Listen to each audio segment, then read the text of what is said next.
प्यारे बच्चों, हमारे चैनल को लाइक कर दीजिए और सब्सक्राइब कर लीजिए और बेल आइकन को प्रेस कर दीजिए। सदियों पहले की बात है, जब इस पृथ्वी पर इंसान रहते ही नहीं थे। चारों ओर धरती में दरारें थीं। स्वर्ग से देखने पर बहुत ही भयंकर नजारा होता था धरती का। स्वर्ग की परियां और अप्सराएं नर्क के समान समझती थीं।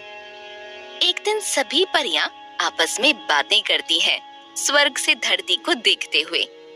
लाल और हरी परी बात कर रहे थे। लाल परी बोलती है, ई, कैसी अजीब सी है ये धरती। क्या कोई यहाँ रह सकता है? सही कहा तुमने, यहाँ कोई नहीं रहना चाहेगा।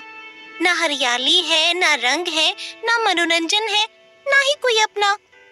इतना सुन परी माँ उनके पास आकर कहती है, ऐसा नहीं करते मेरे बच्चों। सबकी सोच ऐसी ही रहेगी तो धरती लोक पर कभी जीवन प्रारंभ नहीं हो पाएगा। लेकिन माँ, इतनी अजीब सी दिखने वाली पृथ्वी में आखिर जाना ही कौन चाहेगा? किसी न किसी को तो इस लोक में जाकर जीवन शुरू करना ही पड़ेगा, चाहे हम में से कोई एक क्यों न हो। सभी परियां अपने अपने काम में व्यस्त हो जाती हैं, लेकिन बिजली परी और पानी परी खेलने में मगन रहती हैं। परी माँ के बहुत समझाने के बावजूद भी वो दोनों नहीं मानते हैं। बिजली परी, अब तुम दोनों भी बड़ी हो रही हो बच्चियों, अपनी बहनों के काम में हाथ बटाया करो। और पानी परी, तुम भी सुन लो, वैसे भी रानी परी की नजर तुम दोनों पर है। ओहो माँ, तुम सभी के रहते हमें क्यों काम करना पड़ेगा? बिजली परी सही कह रही है माँ, तुम जाओ यहाँ से, हमें खेलने दो ना। रानी परी वहाँ से गुजरती हुई दोनों परियों की शैतानी को देखकर परी माँ को डांटती हैं। सब तुम्हारे ज्यादा लाड़ प्यार का नतीजा है। देख रही हो कैसे सर चढ़कर बातें करने लगी हैं दोनों। इन्हें माफ कर दीजिए रानी परी, थोड़ी बड़ी होकर सुधर जाएंगी दोनों। वो दरअसल अभी उनके खेलने कूदने के दिन है। माँ सही कह रही है, अभी तो हमारे खेलने कूदने के दिन है। रानी परी आओ ना, तुम भी हमारे साथ खेलो, बड़ा मजा आएगा। संभाल लो अपनी बच्चियों को, कहीं इन दोनों बहनों की दोस्ती को मेरी ही नजर न लग जाए। जी रानी माँ, आइंदा से ऐसी गुस्ताखी नहीं होगी। गुस्से से रानी परी वहाँ से चली जाती हैं। देख लिया रानी परी का गुस्सा। मैं मानती हूँ कि तुम दोनों बहनों को आपस में बहुत प्रेम है, लेकिन अब तुम दोनों बड़ी हो रही हो। दूसरी बहनों की तरह तुम दोनों को भी अपनी जिम्मेदारी समझनी पड़ेगी। ओ माँ, तुम फिर से शुरू हो गई। चलो बहन, हम कहीं दूर चले जाते हैं, वरना माँ का उपदेश कभी खत्म नहीं होगा। इतना कहते ही दोनों परियां वहाँ से गायब हो जाती हैं और परी माँ उदास होकर अपने महल में चली जाती हैं। कुछ दिन बाद स्वर्ग लोक में एक राक्षस हमला करता है और फूलों के बगीचे को रौंदते हुए आगे बढ़ता है। कितना मजा आ रहा है इन बगीचों को रौंदने में, तो यहाँ की परियों को कुचलने में बहुत आनंद आएगा। आवाज सुनकर सभी परियां महल से बाहर आ जाती हैं। इतना बड़ा राक्षस हमारे स्वर्ग लोक में क्या कर रहा है?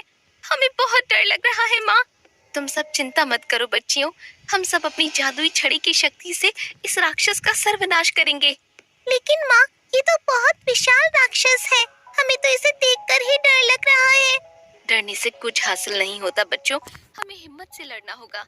सभी परियों की बात को सुनकर राक्षस कहता है, तुम अकेली इन नन्ही परियों के साथ क्या मेरा सामना करोगी? तुम्हें ये स्वर्ग लोक छोड़कर जाना ही पड़ेगा, यहाँ मेरा राज होगा। अरे मूर्ख, तुम क्या, कोई भी हमारा ये स्वर्ग लोक हमसे नहीं छीन सकता। कर लो हम सभी का सामना। इतना कहते ही राक्षस और परियों में युद्ध शुरू हो जाता है। थोड़ी देर तक राक्षस को रोकने के बाद परियां बेहोश होने लगती हैं। क्या हुआ परियों, हो गई तुम्हारी जादुई ताकत खत्म? हम तुम्हें कभी नहीं जीतने देंगे, ये स्वर्ग हमारा है और सदा हमारा रहेगा। युद्ध की आवाज से रानी परी भी अपने कुछ साथी परियों के साथ महल से दौड़ती हुई आती है। हारते हुए युद्ध को रानी परी की मदद से सब जीत जाती हैं, लेकिन ये जानकर रानी परी बहुत क्रोधित होती है कि युद्ध के समय बिजली परी और पानी परी वहां नहीं होते हैं। देख लिया, मेरी चेतावनी के बावजूद ये दोनों नहीं सुधर पाई। अब मेरे श्राप से इन दोनों को कोई नहीं बचा सकता। ऐसा अनर्थ मत कीजिए रानी परी, मैं आपके हाथ जोड़ती हूँ।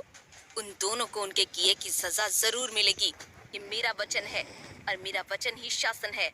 इतने में पानी परी और बिजली परी दोनों हंसते खिलखिलाते हुए वहाँ आते हैं और वहाँ का मंजर देखकर चौंक जाते हैं।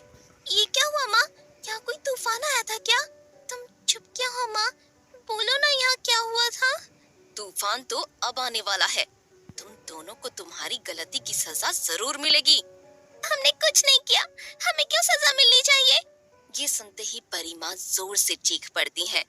नहीं, इन दोनों को बख्श दो रानी परी, आइंदा ये दोनों कभी गलती नहीं करेंगे। सजा तो इन्हें मिलकर रहेगी और इनकी सजा ये है कि आज के बाद ये दोनों परी बहनें अलग हो जाएंगी। सदा सदा के लिए पानी परी को हमेशा के लिए धरती पर रहना होगा और बिजली परी यहीं स्वर्ग लोक पर रहेगी, लेकिन सभी परियों से अलग। ये सुनकर सारी परियां रोने लगती हैं। हमें माफ कर दीजिए, हम कभी ऐसी गलती दोबारा नहीं करेंगे। मेरा श्राप बदल नहीं सकता, यही तुम दोनों की अंतिम सजा है। तब से पानी परी धरती पर आकर बहने लगी और बिजली परी स्वर्ग में बिल्कुल उदास और शांत रहने लगी। दोनों बहनें अलग होने के बाद दिन रात रोती थीं। एक दिन बिजली परी अपनी परी माँ से कहती है, माँ, पानी परी दीदी की बहुत याद आ रही है। पता नहीं उस कुरूप धरती पर कैसे रह रही होगी। परी माँ और सभी परियां रोते रोते बिजली और पानी परी के लिए रानी परी के पैरों में गिरकर रोने लगती हैं। रानी परी, आप भी तो एक माँ है, एक माँ का दर्द कैसे नहीं समझ पाई। कम से कम मेरी खातिर इन परियों को माफ कर दीजिए। एक बार माफ कर दीजिए रानी परी, हम सभी इन दोनों के बगैर नहीं रह पाएंगे। मुझे माफ कर दो परियों, मैं क्रोध में आकर उन दोनों बच्चियों के बचपन के साथ खिलवाड़ कर बैठी। अब इस श्राप को खत्म नहीं कर सकती, लेकिन कम जरूर कर सकती हूँ। वो कैसे?